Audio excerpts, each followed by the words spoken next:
Today we're going to talk about what it means when your ex goes on a date with someone new and if it's time for you to panic.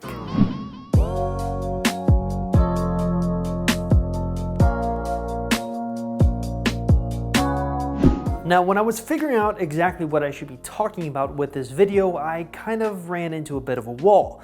So I figured it was best to leave it up to my private Facebook support group to figure out what they wanted to hear about. So after asking them and telling them what exactly the video I'm going to be doing today is, they gave me lots of different answers. I went through each one of their answers and found the most common questions. In all, there are 4 things most women are wondering after a breakup if they find their ex is dating someone new or is on a date with someone new. But before we actually start answering those questions, the first thing I think you need to do if you're new at this process and are wondering if you should be trying to get an ex back or trying to get over an ex or what the heck is going on in your situation, you need to stop by our website, www.exboyfriendrecovery.com, and take our Ex Recovery Chances quiz. It's a simple quiz I put together designed to tell you what kind of chance you have and your circumstances, and then based on that particular answer, you can figure out if you should try to get your ex back, if that's what you want, or move on and get over your ex. So if you're interested in taking this quiz, all you have to do is simply look in the description link below this YouTube video and click on it. It's really that simple. All right, now let's get to the video. Question number 1, are they even thinking about me? So obviously it's a pretty common thing to wonder if you notice that your ex is on a date with someone new, to wonder if they're actually thinking about you while they're on that date. Well, let me cut to the chase. Yes, they definitely are, and that's actually a good thing. In fact, I can actually tell you a story from my own personal life. After one of my very rough breakups, I went on a date with a new girl, but often throughout the date, I would be asking the new girl the same exact questions that I would have asked my ex when we went on our first date. Almost like, hey, I remember I asked her this, I wonder what she's wondering. And oftentimes when you're so hung up on someone, you actually kind of let them get into the new relationship. That's exactly what happened with me when I actually was on a date with this girl. I would talk about my ex and how much she annoyed me and did this and did this. Obviously, the girl I went on the date with wasn't too pleased. I didn't get a second date. Question number 2, are there comparisons that are going to get made? Well, to be honest with you, truthfully, it's impossible not to make comparisons with the new date and the ex-girlfriend. But what really happens when this occurs? Well, I actually like to tell my clients that think of it kind of like a bar. When you were in a relationship with your ex, you set the bar at a certain height.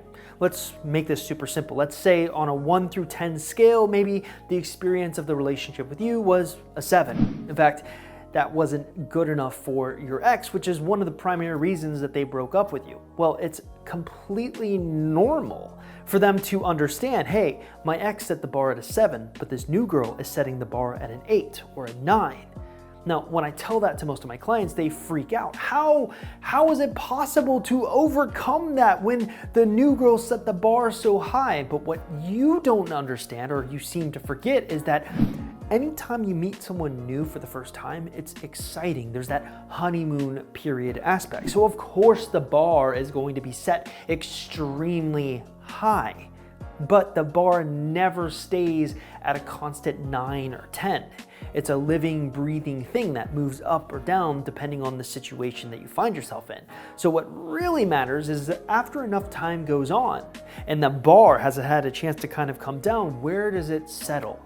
If it's worse or lower than the bar that you set, oftentimes that's where the grass is greener syndrome can kick in. That's where you start to look at the new person and think, you know what, I had it better with my ex. Question number 3, do rebounds fill the void of the previous relationship? You know, honestly, I feel like I've been talking about rebound relationships quite a bit. In fact, a few months ago, I did a video describing rebound relationships and did an interesting study where I looked at all sorts of forums, internal data, and just people asking questions in comments or giving me their opinions in comments to figure out exactly how long the average rebound relationship would last. Turns out our research determined that it lasts on average about 5.2 months before another breakup occurs.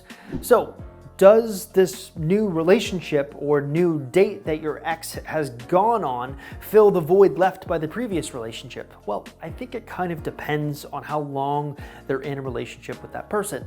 Look, if your ex just goes on a date with a new girl, it's completely normal to want to freak out or flip out or, worry about that. But a date doesn't necessarily mean that they're in a full-blown relationship. But what if they are in a full-blown relationship? Well, I think an argument can be made that if they are in that new relationship longer than 5.2 months, I think potentially that new relationship can be filling the void left by the previous relationship. Now, is that a bad thing? Not necessarily. In fact, filling the void isn't necessarily equating to happiness. After all, your ex did break up with you, so they weren't super happy in that relationship. Maybe the new relationship fills the void, but there's still something missing there. Question number 4. Why do exes seem so determined to post things about their new date on social media? So why is it that when your ex goes on a new date, they're posting things about that new date? Well, we've all heard the phrase winning the breakup. Unfortunately, some immature men, and women for that matter, still subscribe to that idea of winning the breakup. But what does winning the breakup actually look like? Well, usually I like to quote Frank Sinatra. The best revenge in life is massive success. That's kind of what winning the breakup looks like. They want to post experiences with the new person that show that they're having the time of their life, and it's without you. So it is obviously to elicit a reaction out of you. Now, most women do allow this to cause them to elicit a reaction. They usually say something snarky, they usually get really angry, they usually unfriend their exes. I actually subscribe to the opposite approach. Do nothing. Make sure that this does not break you. Make sure that, yes, it can hurt you inside, it can make you upset, but don't show that on the outside because it shows him that he's getting to you. You want to be the one girl that doesn't react, the one girl that sort of makes him look and think, wait, maybe she wasn't as hung up on me as I thought. That's how you truly win the breakup. Hey, thank you so much for getting to the end of this video. Again, if you haven't already, make sure you click that subscribe and like button. And hey, check out our Ex Recovery Chances quiz, the 2-minute free simple quiz that's designed to tell you what kind of chance you have of getting your ex back and also help you understand if you should be trying to get your ex back. Doing that, super simple. Just look in the description link of this YouTube video and click on it. That simple.